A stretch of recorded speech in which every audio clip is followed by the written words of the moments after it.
No, I agree, mate. That was brilliant. Thank you.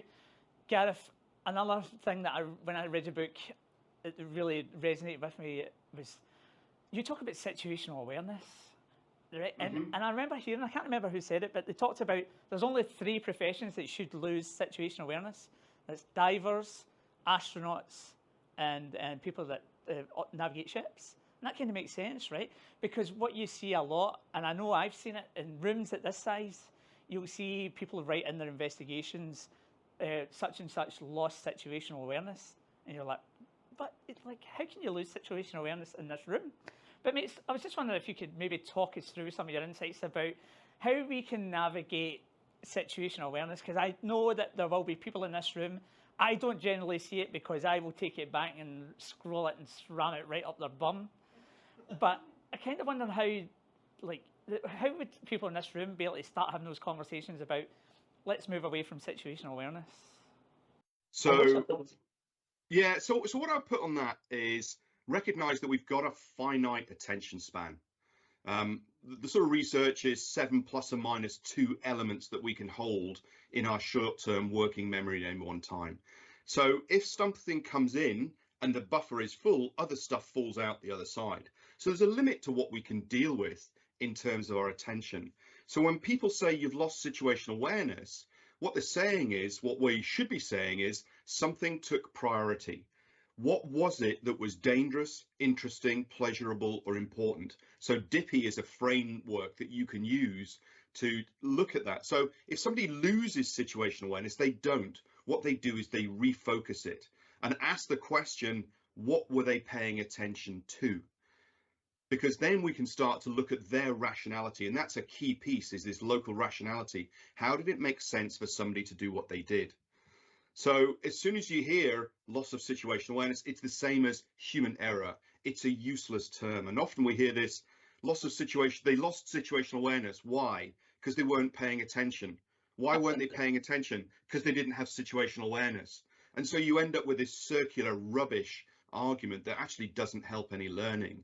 So the term often, loss of situational awareness, is what we can ascribe or attribute after the event. We know what the outcome is. We can join the dots using hindsight bias and say that was important. But if I've got one decision here and there are 4 outcomes, there are 4 outcomes, there are 4 outcomes. Within 3 layers, I've got 64 potential different outcomes straight away. I don't know what those are. And what I will do is focus on what I believe is the most important thing to do at that time. And I will then focus on it. So you're looking at the screen at the moment to me, Steve. Do you know what's going on behind you? Can you see the people sticking fingers up at you and making faces? But that's just normal. That's yeah, well, there we go. So you don't, and so and so what happened now is I brought the attention. Yeah, that's it.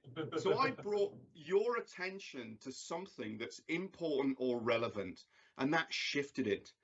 So ask the question, when we have this loss, where were people's attention and why was it focusing there?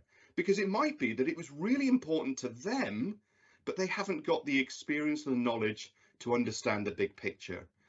And if I hear that, that phrase, oh yeah, well, they should have paid more attention, loss of situational awareness, should have known better. I'll say, Stephen, have you encountered that before? Yeah. Have they encountered that before? No. So how would they know what the future looks like if they've never encountered it? Yeah, mate, I'm going to tell a story. Actually, we've got a couple of people here from Origin where I work, and we have this. Like, be mindful. I am going to be mindful. We have this sort of wee situation where we're reliant on documentation, Gareth. And I say every single time, hey, look, we make too many mistakes every single time. Basically, every single week we're talking. So what's happening here is you're not maintaining situational awareness on your audience. Look at them, and I can hear you. But yeah, we have this sort of problem as well, where it's just people say they have to be careful. They have to. You're right. We hear it every Friday. They have to be careful. We need to. What can we do to make this easier for them? Like, talk to them, remind them, do this, put in a prompt, engineer it out. but it becomes like I think Gareth just talked about it there, that circular thing. You keep going round and round and round in circles. So another thing that I would say, because a lot of what we do in the safety space, and I would say the performance space, is focused on the sharp end worker and the sharp end supervisor. If your leadership turns around and says, oh, they should pay more attention, they should prioritize, my immediate comeback is, so do you get distracted? Do you miss things? And do you always follow the rules? And because, a lot of our space is focused down here, but the senior, middle management, senior management also have goal conflicts. They've got, government legislation to deal with. They've got external auditors. They've got the regulators. They've got their shareholders. That all drives their performance a certain way. So what you can do is turn that story around when they look at, oh, they're not being safe. When you sit there and go, okay, well, safe in your space is about achieving productivity goals, results, shareholder value, all sorts of stuff. Just change the focal point, and you can bring the same stories out with their space as well.